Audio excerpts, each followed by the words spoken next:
हरिपुर गांव में दीपावली की रौनक थी। हर घर सज धज रहा था। कहीं रंगोली बन रही थी, कहीं घरों की छत पर लाइटें टिमटिमा रही थी। टीना नाम की लड़की अपनी माँ के साथ दिवाली के लिए बाजार से सामान लेने जाती है। तभी उसे कोने में बम पटाखे की दुकान दिखती है। माँ देखो ना पटाखे, मुझे भी दिलवा दो ना इस दिवाली पर। एक तो महंगाई इतनी बढ़ गई है, दिवाली का सामान लेने को पैसे नहीं मिल रहे, अब तुझे पटाखे भी चाहिए। दिवाली आई नहीं कि तुझे पटाखे का रट्टा लगाना शुरू हो जाता है। अब एक शब्द पटाखे का अपने मुंह से मत निकालना। ऐसा बोलकर उसकी माँ टीना को चुप करवा देती है और बाजार से दिवाली का सारा सामान खरीद कर घर आ जाती है।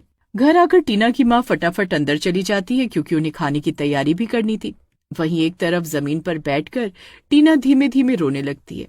उसके आसपास के बच्चे फुलझड़ी, पटाखे, बम, चक्री जलाकर दिवाली के त्योहार का आनंद ले रहे थे और इधर बेचारी टीना बस दुख भरी निगाहों से उन्हें देख ही सकती थी। क्यों भगवान जी, आपने मुझे इतना गरीब क्यों बनाया जो मैं दिवाली पर अपने मनपसंद पटाखे भी नहीं खरीद सकती। जब भी मम्मी को बोलो वो मना करती है। काश आपने हमें भी इतने पैसे दिए होते तो हम भी अपना साल भर का त्योहार धूमधाम से मना पाते।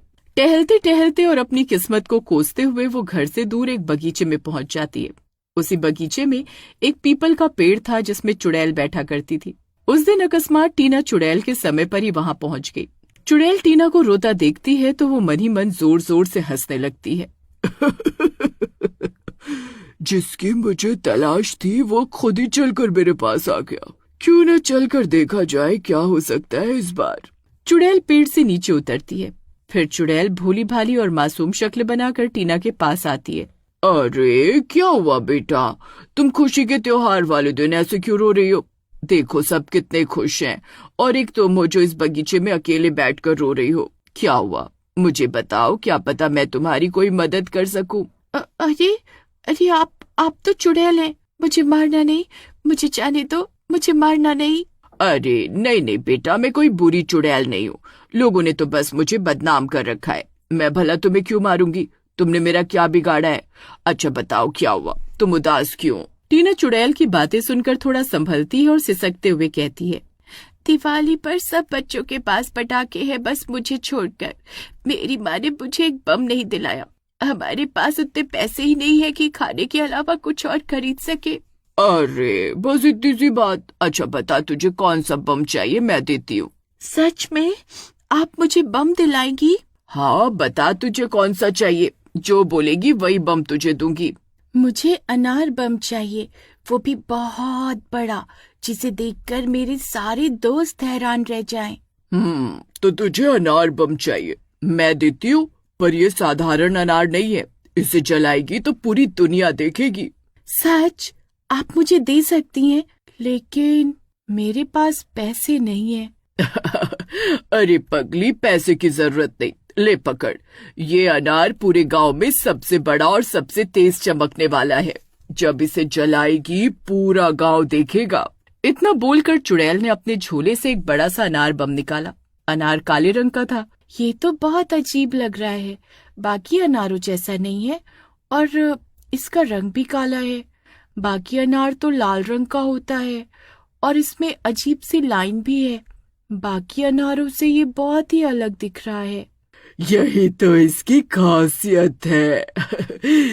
इस अनार बम की। बस दीपावली की रात इसे जलाना, पूरा गांव तुझे देखेगा।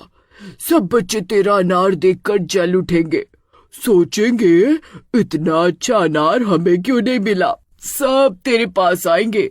टीना खुश होकर अनार घर ले आती है। टीना भी उस बड़े अनार को लेकर बाहर आई।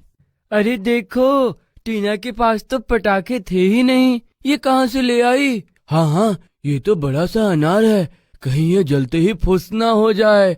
क्यों टीना, किसी सस्ते दुकान से तो नहीं लेकर आई है ना बम? चुप रहो सब, ये सबसे बड़ा अनार है, तुम सब देखते रह जाओगे। उसने माचिस से बत्ती जलाई और अनार के पास लगाई। जैसे ही बत्ती लगी, अनार बम से नीली नीली आग की लपटें उठी। चिंगारियां इतनी ऊंची हो गई कि पास खड़े बच्चों के कपड़े झुलसने लगे। अरे भागो, ये अनार बम तो अलग ही है। सारे बच्चे डरकर दूर भागने लगे, लेकिन टीना वहीं खड़ी रही क्योंकि उसे गर्व था कि उसका अनार सबसे खास है। अचानक अनार फटने की बजाय हवा में तैरने लगा। उसके भीतर से किसी के हंस अब मजा आएगा असली दीपावली का। टीना सन्न रह गई। उसे कुछ समझ ही नहीं आ रहा था कि ये क्या हो रहा है। अरे ये कैसी आवाजें हैं? ये तो अनार बम सबसे खास था, पर ये तो कुछ रहस्यमयी माया लगती है। अनार हवा में घूमते घूमते फट गया, लेकिन उसमें से चिंगारी नहीं निकली, बल्कि धुएं के बीच से वही चुड़ैल असली रूप में निकल आई। उसके बाल खुले थे, आंखें अंगारे की तरह लाल थीं और मुंह से काला धुआं निकल रहा था। पर जैसे ही आसपास खड़े लोगों ने चुड़ैल को निकलते देखा, उनके होशो हवास खो गए। अरे अरे, अनार बम में से चुड़ैल कैसे बाहर निकली? क्या ये कोई जादुई बम है? अरे भागो चुड़ैल भागो!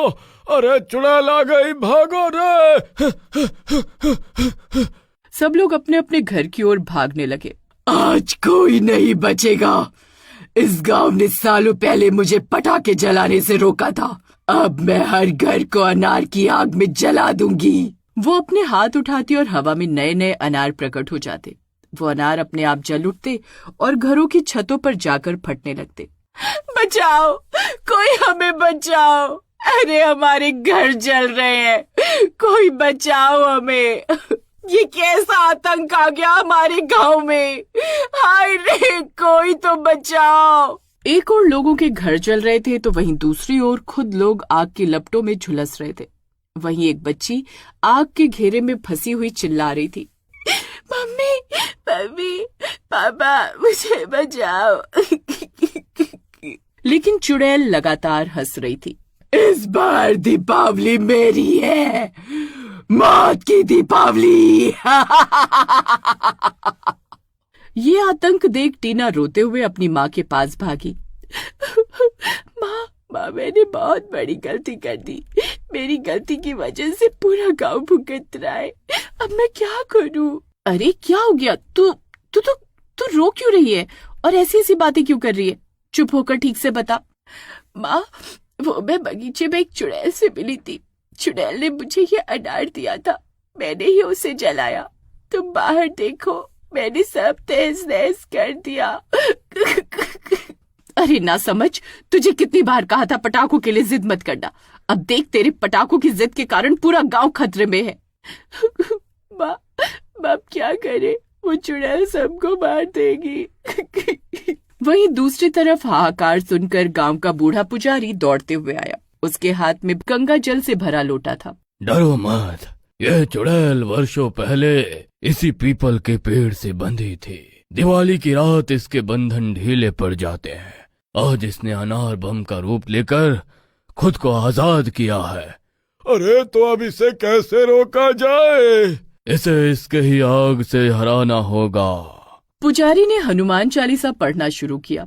चुड़ैल गुस्से में चीखने लगी, चुप हो जा बुड्ढे, मैं इस गांव को राख कर दूंगी।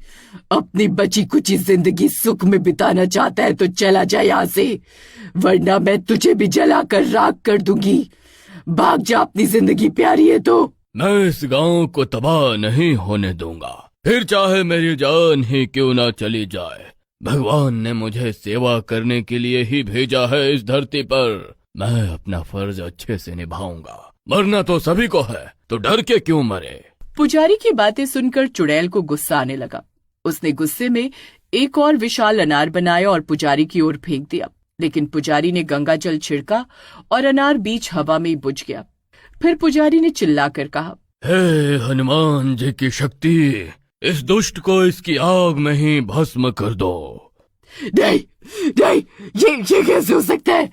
मेरी आग, मेरी मौत, नहीं! उसका शरीर धुएं में बदलने लगा और कुछ ही पलों में वो जलकर राख हो गई। अरे बच गए, भगवान का लाख लाख शुक्रिया। पुजारी ने टीना के सिर पर हाथ रखा और कहा, बेटी याद रखो, लालच और जिद इंसान को हमेशा गलत राह पे ले जाती है। तूने चुड़ैल का अनार बम जलाकर सबको खतरे में डाल दिया। गांव वाले दीपावली की बची खुची रात भगवान का धन्यवाद करते रहे। उस दिन से हरिपुर गांव में लोग पटाखे कम और दीपक ज्यादा जलाने लगे, क्योंकि सबको याद था कि कहीं अनार बम जलाने वाली चुड़ैल फिर से लौट ना आए।